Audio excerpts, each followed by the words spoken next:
देखिए, अगर 85 करोड़ लोग देश में 5 किलो अनाज पे जीते हों तो 2.5 करोड़ लोगों का बाहर निकलना गरीबी रेखा से, ये एक ऐसी बात है जिसको सुनकर भी आदमी सोच सकता है कि ये क्या हो रहा है।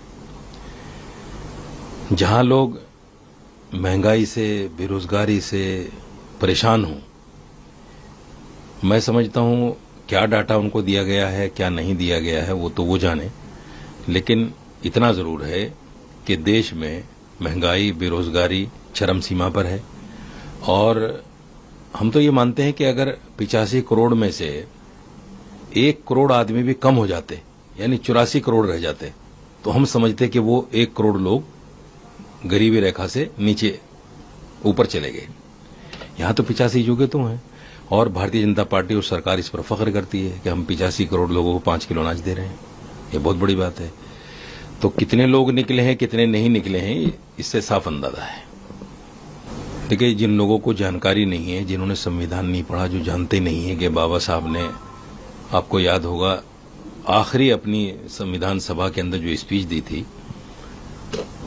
उन्होंने इस बात को कोड किया था कि मैं जानता हूं संविधान में स्टेट्स को यूसीसी लाने का अधिकार है, लेकिन विदाउट उस पर उन लोगों के विचार लेने के जो दूसरे धर्म के लोग हैं, माइनॉरिटीज में हैं, उन लोगों के विचार लिए बगैर नहीं ला सकते।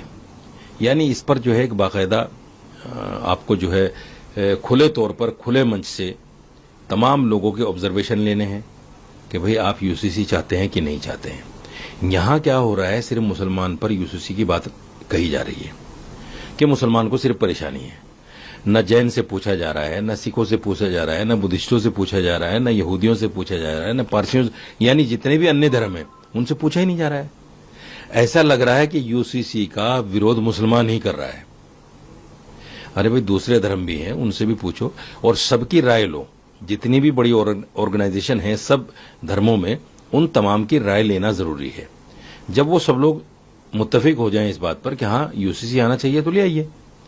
दूसरी बात यह है कि यूसीसी आप लाना क्यों चाहते हैं, ये एक बहुत बड़ा सवाल है। मुसलमान को सिर्फ 3 चीजें मिली हैं अपने पर्सनल लॉ के हिसाब से: निकाह, तलाक और वरासत। इसके अलावा तो सारी चीजें कॉमन हैं। जितने भी कानून हैं वो सारे मुसलमान के लिए भी बराबर हैं और हिंदू के लिए भी बराबर हैं। अब सवाल यह है कि सरकारें क्या इन मुसलमानों के 3 अधिकारों को भी छीनना चाहती हैं जो संविधान ने दिए हैं? साफ पता चलता है। तो मुसलमान तो इसको बर्दाश्त करेगा नहीं, ये तो तय है, क्योंकि ये सीधा सीधा पर्सनल लॉ में दखल है जिसको मुसलमान बर्दाश्त नहीं कर सकता। और ये बेईमानी है इन लोगों की कि किसी से भी पूछना गवारा नहीं करते।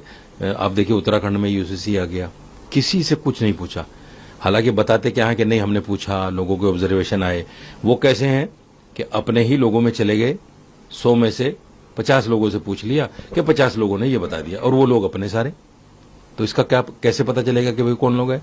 ये तो बिल्कुल एक ओपन टेंडर की तरह होता है कि आप जो है सरकारी एक ऐलान निकालिए कि भाई ये हमारी वेबसाइट है और ये चीज हम लाना चाहते हैं।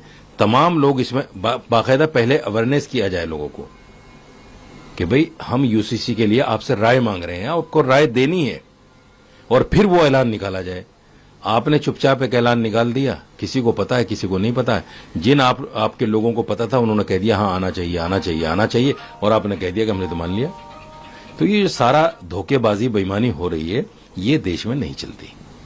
अगर आप ये वीडियो YouTube पर देख रहे हैं तो हमारे चैनल को सब्सक्राइब कर बेल आइकन दबाएं, और Facebook पर देख रहे हैं तो हमारे पेज को लाइक करें।